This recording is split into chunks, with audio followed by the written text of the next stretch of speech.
Hi guys! Dahil lumabas kami kanina, pumunta kaming SM Seaside and dumaan ako ng Watson para bumili ng mga éclabouche. So, ipapakita ko siya sa inyo kung ano yung mga binili ko. Let's go!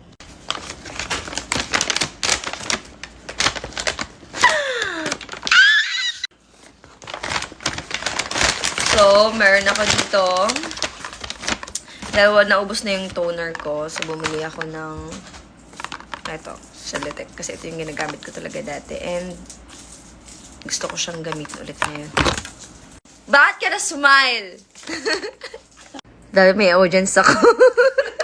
And then next, itong hydration from Celotex din. Kasi sobrang fan talaga ako ng Celotex.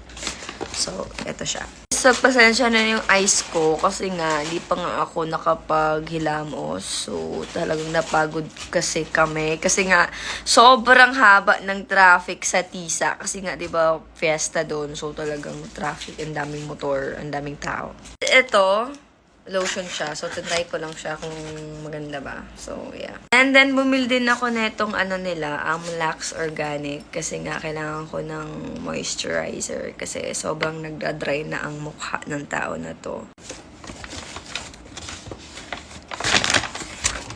And then, baby oil.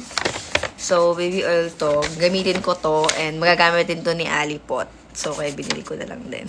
Tapos, lotion to ni Ali. Binili ko na lang din para may stock siya. Tapos, yung perfume niya. Dati kasi, Johnson's din yung perfume niya. Pero ngayon, gusto kong maiba naman. Kasi lumalaki na siya. So, ayun. And, favorite part ko ay makeup. So, bumili ako ng mga makeup. Kasi nga, yung iba ubos na. So, bumili ulit ako ng palette. May palette naman ako, pero gusto ko kasi yung may pagka-dark.